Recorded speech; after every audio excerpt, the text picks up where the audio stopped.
está realizando. Está el corredor del Istmo, que va a ser de carga, de pasajeros, el Tren Maya, el Tren Interurbano México-Toluca, en fin, varios proyectos de trenes que tiene esta administración.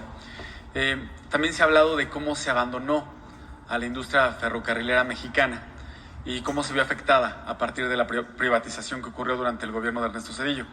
Pero también hay un tema importante con los ferrocarriles en nuestro país que fue previo al movimiento del 68. En 1958 hubo un movimiento de trabajadores ferrocarrileros que pues provocó la represión de líderes sindicales. De ese movimiento salieron líderes como Demetrio Vallejo, Valentín Campa.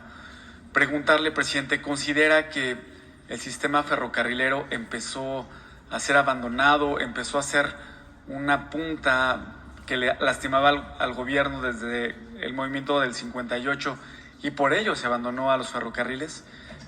Regresar el ferrocarril de pasajeros sería una forma de dignificar, de ver la lucha que encabezaron Valentín Campa y Demetrio Vallejo en los 50s. También su lucha fue por los trabajadores, pero el sistema ferroviario en ese momento, en los 50s, era muy importante y desde ahí se empezó a abandonar. Si nos puede dar una reflexión, presidente. Sí, desde luego hay una tradición de lucha del movimiento ferrocarrilero desde los orígenes, desde el gobierno de Francisco I. Madero, porque aquí hemos comentado que el primer ferrocarril se construyó de la Ciudad de México a Veracruz. Lo empezó el presidente Juárez, lo terminó el presidente Lerdo. Muere el presidente Juárez en 1872 y el ferrocarril se inaugura en 1873, el ferrocarril de la Ciudad de México a Veracruz.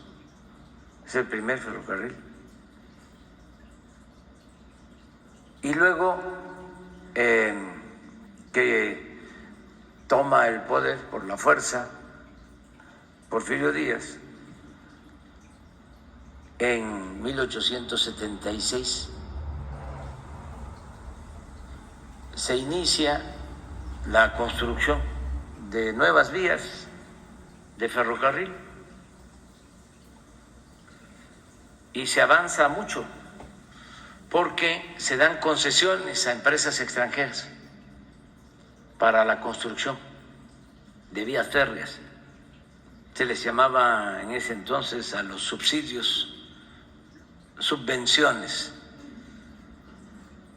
Por cada kilómetro que construían, el gobierno les daba una subvención, un dinero por kilómetro. Entonces, se hicieron más de 20,000 kilómetros de vías férreas en el Porfiriato. Claro, estamos hablando de 34 años, pero se comunicó todo el país con ferrocarriles. Por eso siempre recuerdo que la revolución, como decía Adolfo Gil, se hizo a caballo y en ferrocarril. Estaba comunicado todo México. Poblaciones que no existían, aunque eran muy pequeñitas, se volvieron grandes centros poblacionales. Torreón, por ejemplo, gracias al ferrocarril creció. Y así en el norte, Cananea, también vinculada con la minería y el ferrocarril, se fueron creando y consolidando esas ciudades por el ferrocarril. Y después de la revolución se siguieron haciendo vías férreas. Y llegan estos tecnócratas y desaparecen los ferrocarriles de pasajeros y entregan todas las vías férreas para ferrocarriles de carga a dos grandes empresas que se quedan en promedio con 10,000 kilómetros cada una, si no es que más, en concesiones. Pero esto lo hace Zedillo. Antes se había llevado a cabo todo el movimiento ferrocarrilero. Bueno, cuando asesinan, primero cuando fallece en Nueva York, porque estaba en el exilio y nunca quiso regresar durante el Porfiriato, Sebastián Lerdo de Tejada, y lo traen, es en ferrocarril, y el movimiento ferrocarrilero le hace un gran homenaje, los trabajadores ferrocarrileros de entonces. Es muy interesante porque cuando Porfirio Díaz, las empresas extranjeras eran las que tenían los ferrocarriles, y Porfirio Díaz y Limantur les compran todas las acciones. Es el primer FOBAPROA. Compran las acciones de las empresas ferrocarrileras extranjeras, la mayoría estadounidenses, y convierten en deuda pública todo lo que se les paga a las empresas extranjeras. Pero era tanto el antinacionalismo que ya siendo los ferrocarriles de México, lo siguieron manejando estadounidenses. Los conductores, los que vendían los boletos, eran estadounidenses. Ya habiéndose rescatado, ya con el pago de dinero de México, se estableció el convenio de que iban a seguir siendo administrados por extranjeros, porque había la mentalidad de que eran mejores los extranjeros que los mexicanos. Es hasta que triunfa la Revolución, Madero mexicaniza los ferrocarriles porque establece que tenían que ser mexicanos los trabajadores del ferrocarril. Y bueno, viene todo un movimiento. Hablaba yo de Lerdo, cuando asesinan en una cárcel de Estados Unidos a Ricardo Flores Magón, ya en vísperas de que lo dejaran libre, después de años de haber estado en la cárcel. La versión oficial es que murió de un infarto, pero hay otra versión de que lo estrangularon en la cárcel antes de salir, ya grande, enfermo. Entonces, cuando lo traen a México, en cada estación del ferrocarril, un mitin de los ferrocarrileros y de los trabajadores. Entonces, ese es el antecedente. Por eso lo de Vallejo, por eso lo de Campa, por eso cuando convocan a huelga, los encarcelan y pasan mucho tiempo encarcelados. Vallejo, un gran dirigente, Campa lo mismo, un gran dirigente, honesto. Vallejo, un hombre con muchas convicciones, nacido allá en el Istmo de Tehuantepec. Pero posteriormente a eso, fueron sometiendo a los dirigentes sindicales.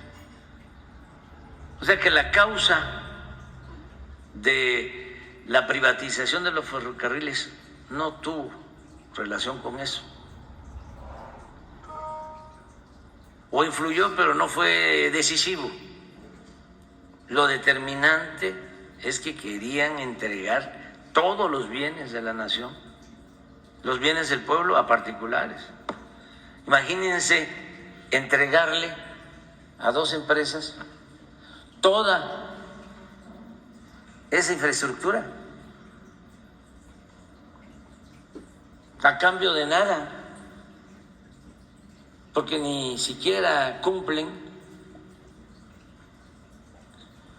con los compromisos de las concesiones de manera cabal. Tienen que darle mantenimiento a las vías para tenerlas en buen estado y no lo hacen. Ahora que se rescató el tramo de vía del Istmo, ahí, de acuerdo a la concesión, tenían que mantener las vías en buen estado. Hablan de categoría, son vías para mantenerlas en categoría 4 y las mantienen en categoría 3. Eso fue Zedillo. Sí se peleó con Salinas, pero como piensan igual, continuó Zedillo con la política de las privatizaciones, como también continuó Fox, continuó Calderón y Peña Nieto, porque es un pensamiento. Por eso hablo del periodo neoliberal. Fueron 36 años de gobiernos neoliberales. Ahora lo que estamos haciendo, pues es regresando a lo público, lo que es público, lo que es del pueblo, lo que es de la nación.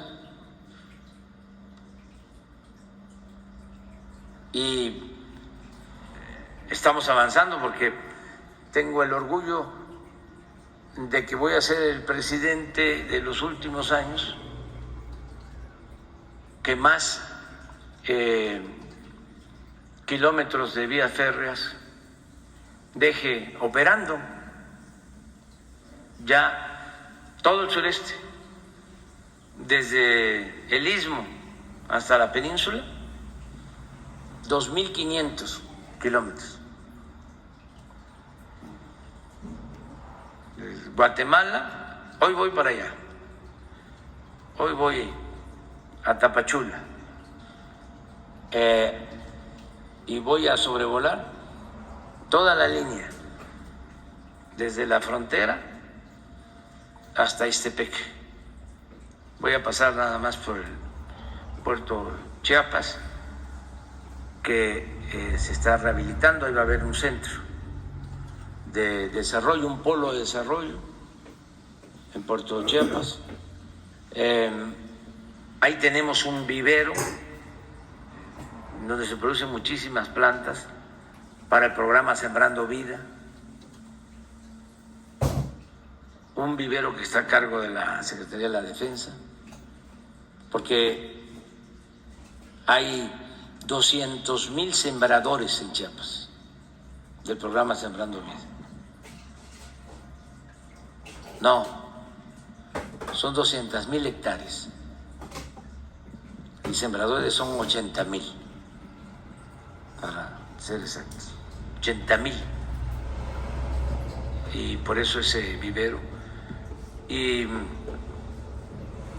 eso es hoy.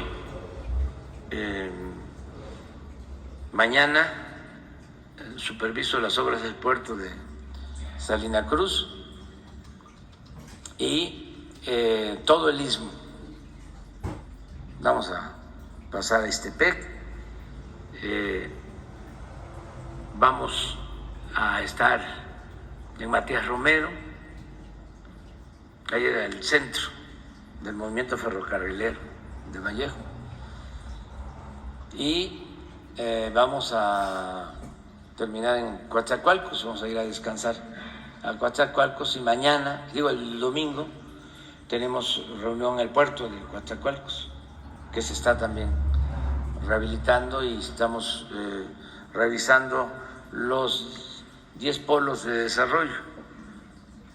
En esta ocasión no voy a supervisar de Coatzacoalcos a Palenque, que también se está trabajando para dejar esa línea para transporte de pasajero y de carga, y la semana que viene me toca de nuevo el Tren Maya, ahí sí de Palenque.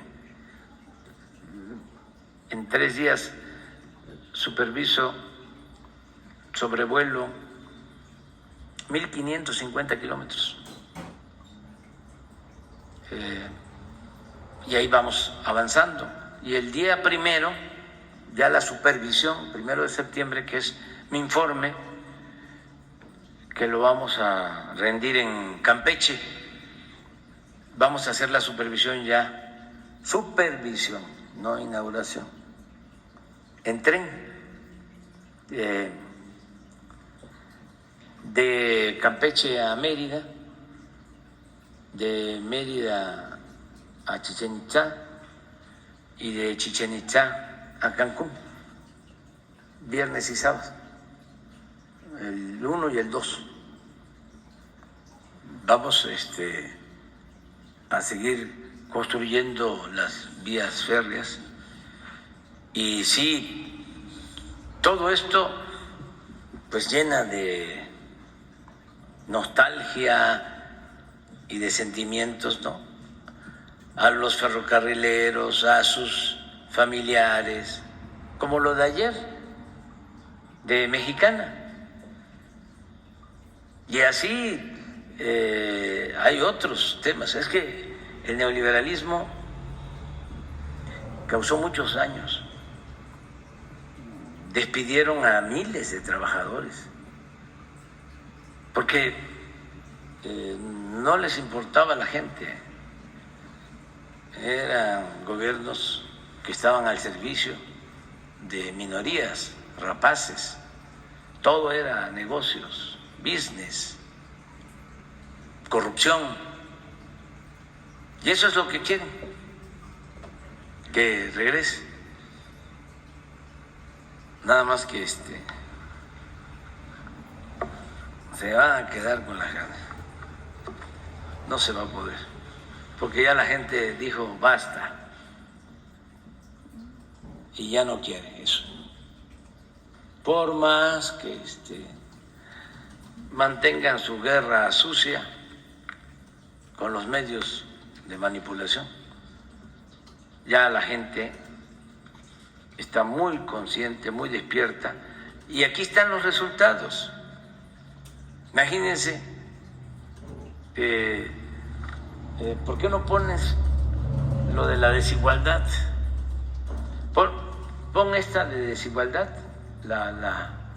de cuánto ganaban más los de arriba que los de abajo. Sobre todo me llamó la atención lo de Calderón, que fue el sexenio en que más dinero entró al país por petróleo, porque llegó a estar el precio del barril a más de $100. Y hubo una sobreexplotación, estaban sacando como 2.500.000 hasta 3 millones de barriles diarios. Y llegó muchísimo dinero, pero todo lo dedicaron a crear los aparatos burocráticos, lo dedicaron a subsidiar a las grandes empresas, a las grandes corporaciones que no pagaban impuestos. No pagaban impuestos, los de arriba. Y corrupción, mucha corrupción. Entonces, el resultado, que les fue muy bien a los de arriba, 35 veces más recibían que los de abajo en el tiempo de Calderón. Y ahora, nada más 15, 20 veces menos. Pero hay una curva, una gráfica del Banco Mundial que la da a conocer Esquivel, cuando Salinas de Gortari, que es parecido.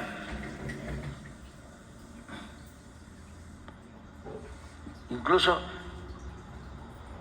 a ver si podemos nosotros hacer toda la gráfica desde que se mide desigualdad en México.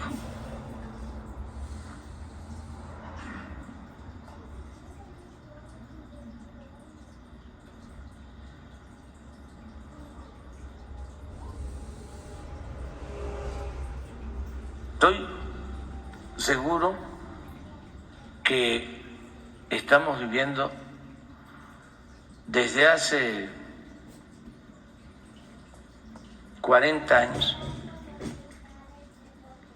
en el tiempo de menos desigualdad. No, este es del 92. Bueno, pues es parte Salinas, ¿no? Esto es pobreza, mire. Es lo más bajo desde el 92.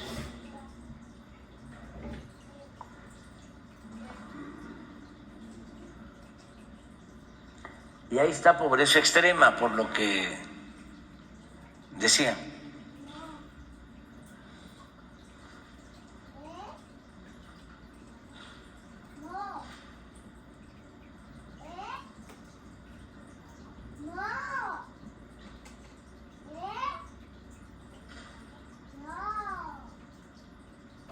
Pero ahora hay otra lámina que está en uno de mis libros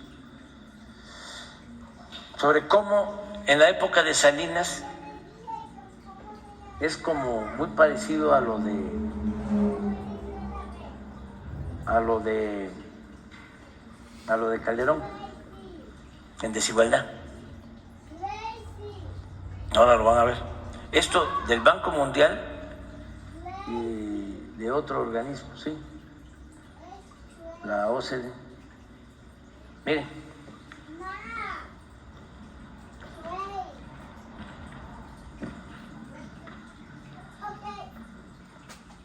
aquí esa línea, aquí empiezan las privatizaciones y miren cómo termina. Desigualdad.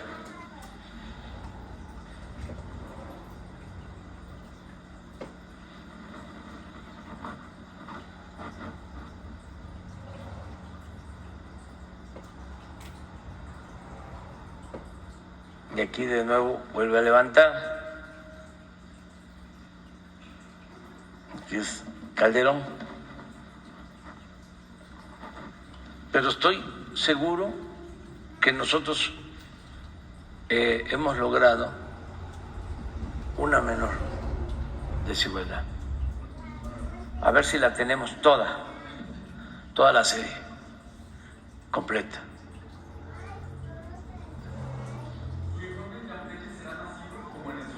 No, van a estar presidentes municipales de Campeche, autoridades de Campeche,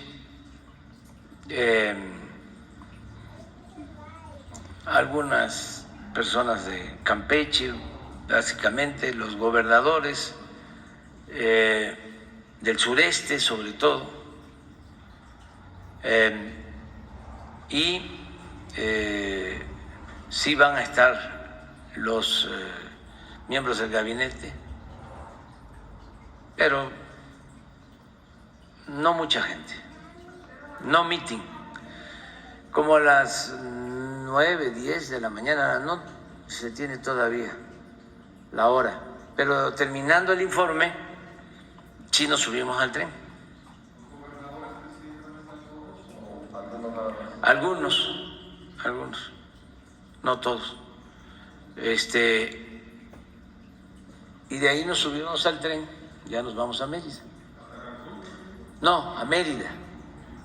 No, es que no puede desarrollar toda la velocidad todavía. Es para 160 kilómetros por hora. Entonces vamos a ir, creo que como a 60, 70, 80.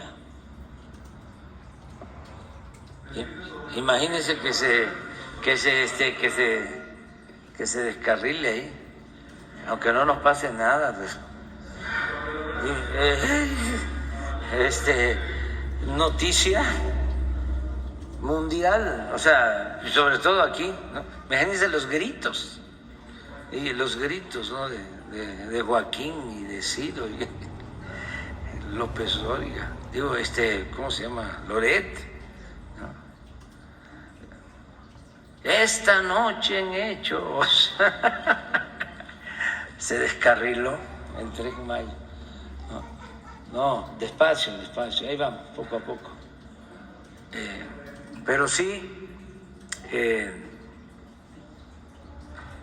una gran obra, extraordinaria.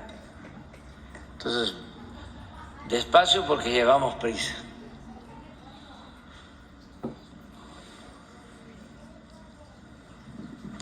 Gracias, presidente. Bueno, no. Después de ella. Gracias. Sandra Aguilera.